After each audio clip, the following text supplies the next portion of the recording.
Some of the biggest stars in the world sign up for the shows set in the Yellowstone universe. But the Dutton clan saga can also make stars out of young actors, including the familiar face who plays Spencer in 1923.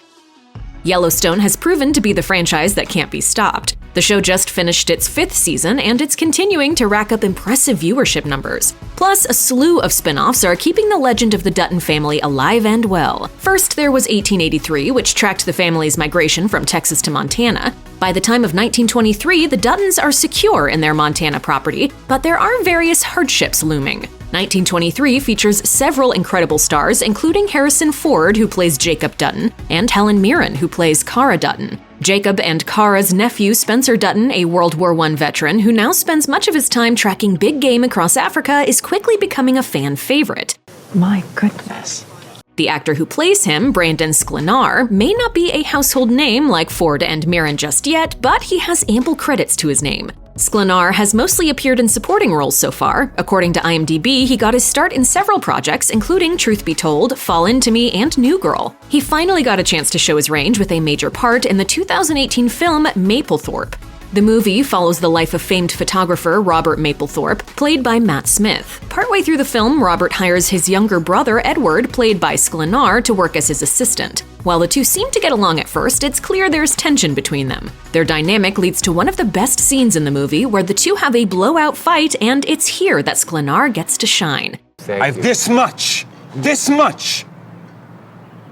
I need to start my own life. In an interview about the film with the upcoming at the Tribeca Film Festival, he said, "It was an incredible experience. Yeah, I mean, it's special material, special story. You know, Robert was a special person, and it's about art and love, family, New York. I mean, it's incredible. I'm very grateful to be a part of it."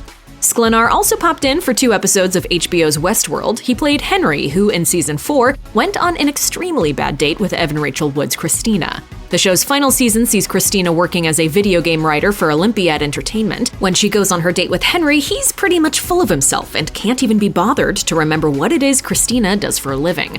That doesn't stop him from hitting on her, prompting her to leave in the middle of their dinner. Despite the small role, a sampling of Redditors found the character compelling, particularly when he hummed as Christina walked away. Several wondered whether Henry was a fly-controlled human. Regardless of what you think, it's that attention to detail that made the show such a hit. One Redditor summed it up well, writing, "The songs and audio of the show have always been among the best ever made, and now it's part of the storyline." Before stepping into the world of 1923, Sklenar could last be seen playing Burt Reynolds in The Offer. The limited series told the story of the making of The Godfather, and in the final episode, film producer Al Ruddy, played by Miles Teller, brings a treatment to Reynolds for what would eventually become The Longest Yard. Of course, Ruddy finds himself between a rock and a hard place. The studio wants to capitalize on the success of The Godfather with a sequel, but the producer is ready to move on. Throughout the remainder of the episode, Reynolds grows impatient with Ruddy because he has other projects on the line, but eventually they find a way to work it out. After mostly supporting roles with 1923, Sklenar really gets to step out front and center. Here's hoping it's the first of many star turns for the actor.